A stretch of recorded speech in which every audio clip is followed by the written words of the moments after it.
chapter number 2 of English grammar, and the name of the chapter is subject and the predicate. Students, you have earlier studied in your previous classes what is subject and what is predicate, but I will remind you this time in this class also. Now first one is subject. Subject क्या होता है बच्चों? Subject होता है विषय, जिसके बारे में हम बात कर रहे हैं या फिर जिसके बारे में हम बोल रहे हैं या फिर जिस चीज़ को इंडिकेट किया जा रहा है, that is called as a subject. And in English we can define like this: the part which names a person और thing we are speaking about. वो पार्ट जिसमें हम किसी पर्सन का या फिर किसी भी चीज़ के बारे में बात कर रहे हैं, that is called as a subject. Now example of subject is the earth moves around the sun. Earth बच्चों, अर्थ जो है सन के चारों तरफ मूव करती है. इसका मतलब कौन मूव करती है? Earth. That means this the earth is called as a subject and moves around the sun. And moves around the sun, what is this? This is called as a predicate part of the predicate part. Now second one is predicate. Predicate क्या होता है बच्चों? Predicate हमारा वो part होता है जिसमें subject के बारे में कुछ बताया जाता है या फिर कुछ बोला जाता है. In Hindi we can call it as कि कोई भी जो पार्ट जो सब्जेक्ट को डिस्क्राइब कर रहा है उसको हम लोग कहेंगे predicate. And in English we can define it like as the part which tells something about the subject. वो पार्ट जो सब्जेक्ट के बारे में कुछ डिस्क्राइब कर रहा है, that is called as a predicate.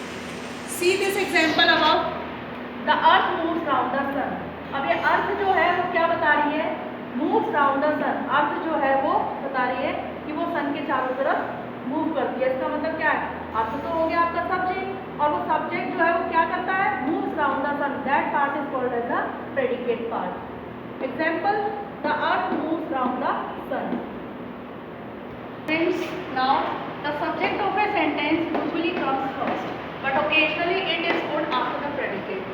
Generally क्या होता है कि सब्जेक्ट जो होता है सेंटेंस के स्टार्टिंग में आता है और उसको हम हमेशा कैपिटल लेटर से डिनोट करते हैं. लेकिन कुछ केसेस ऐसे होते हैं जिसमें जो है सब्जेक्ट जो है प्रेडिकेट के बाद में आता है. For example, on the top of the hill lives a hermit. इसमें देखिए ये वाला पार्ट जो है इससे क्या पता चल रहा है? On the top of the hill lives. Top of the hills में कौन रहता है? अ हर्मिट. दैट मीन्स यहाँ पे हर्मिट की बात हो रही है. दैट मीन्स हर्मिट हो गया आपका सब्जेक्ट, और जो रिमेनिंग पोर्शन जो है on the top of the hills जो है वो आ गया आपका predicate. Now there is a important point to remember. The point is in imperative sentences the subject is left out as. कुछ इम्पेरेटिव सेंटेंस कौन से सेंटेंस होते हैं बच्चों? वो सेंटेंसेस होते हैं जिसमें कमांड दी जाती है या फिर रिक्वेस्ट की जाती है या फिर ऑर्डर दिया जाता है. तो इस तरह के सेंटेंसेस होते हैं उसमें हम लोग जनरली कह देते हैं आई, मतलब जो सब्जेक्ट्स होते हैं वो हिडन होते हैं, वो अंडरस्टूड ऑलरेडी अंडरस्टूड होते हैं. फॉर एग्जाम्पल, हम किसी को बोलते हैं थैंक यू. थैंक यू मतलब मैं थैंक यू बोल रही हूँ. इसका मतलब क्या होगा? I is understood. अगर मैं नहीं भी लगाऊंगी तो भी अंडरस्टूड है कि मैं थैंक यू कह रही हूँ. वो देयर ऑर्डर किया जा रहा है. यहाँ पे देखिए, यहाँ पे subject I is understood, sorry you is understood. यहाँ पे सब्जेक्ट यू जो है वो ऑलरेडी अंडरस्टूड है. अगर आप सिंपल गो देयर भी कहेंगे तो आप समझ जाएंगे कि आप किसी को जाने के लिए कह रहे हैं. Okay students, try to solve these examples and indicate which part is subject and which part is predicate. इसमें बच्चों आपको बताना है कि कौन सा पार्ट सब्जेक्ट है और कौन सा पार्ट प्रेडिकेट है. Let us do this exercise. Mister Rajiv Gandhi was the prime minister of India. किसके बारे में बात हो रही है यहाँ पे? We are talking about mister Rajiv Gandhi. That means this is subject and was the prime minister of India, and the remaining part is called as the predicate part. The second sentence: Dr. Smith has won many prizes. So Dr. Smith is the subject and has won many prizes, the predicate part. Predicate part describes the subject part. Predicate part जो है वो subject को describe कर रहा है. A good player practices every day. अच्छा player daily practice करता है. दैट मीन्स कौन डेली प्रैक्टिस करता है? A good player. That means this part is subject and the remaining part practices every day is the predicate. Fourth one is borrowed garments never fits well. never fits well. What is subject part? Borrowed garments. Never fits well, किसकी बात कर रहे हैं? Borrowed garments की. Never fits well, इसका मतलब ये हो गया आपका predicate part. On fifth sentence, the dew drops glitter in the sunshine. ओस की बूंदें सनशाइन में, सूरज की रोशनी में चमकती हैं. कौन चमकती है सूरज की रोशनी में? The dew drops. That means this part is subject and the remaining part, glitter in the sunshine, is predicate part. Yes students, this finishes your chapter subject and the predicate. Let us do the book exercise. Students, now try to solve this exercise. I have already done in your book and you can try yourself also. First sentence of first question. In first question, what will you have to do?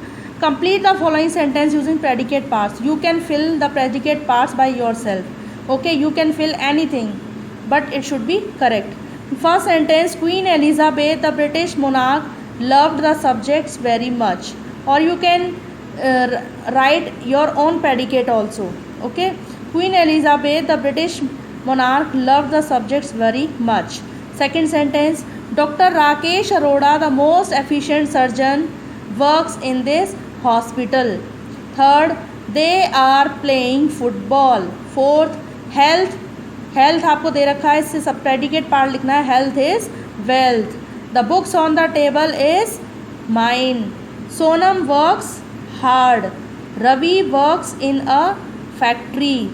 Agra is famous for the Taj. He reads in class 6.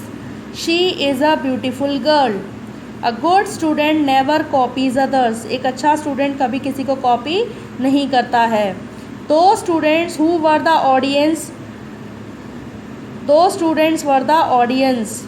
My friends and I were present in the meeting. 14th sentence, the teacher is teaching the students. My uncle is going to the school or going to the market. The girl is sitting in the park or on the bench. Mumbai is famous for cotton industry or textile industry. This is the road that goes to the station. They live in this house. Mount Everest is the highest peak in the world. Yes students, in second question, what will you have to do? You have to insert suitable subjects. You can write any subject, but it should be meaningful subject. Okay, it should give meaningful sentence. First is, Dash is the largest man-made structure in the world. The Great Wall of China. Or you can write anything else on your own. Dash is a popular Walt Disney character, Mickey Mouse. Dash is the study of planets and stars, astronomy. Dash founded the Indian National Army. किसने खोज की थी इसकी? Subhash Chandra Bose. Dash is the largest creature in the world. कौन है largest creature? Yes students, in next question some pictures are given in your book and try to write the sentence by using these pictures. In pictures का use करते हुए आपको sentence लिखना है. देखिए Apple दिख रही है फर्स्ट पिक्चर में, तो क्या लिख सकते हैं? Apples are good for health. ठीक है, या फिर eating apples are good for health. और you can say that apples are grown mostly in Kashmir. Second is, books दिखाई दे रही हैं आपको, तो these books are mine. Third में फ्लैग है, तो वी शुड सैल्यूट द तिरंगा.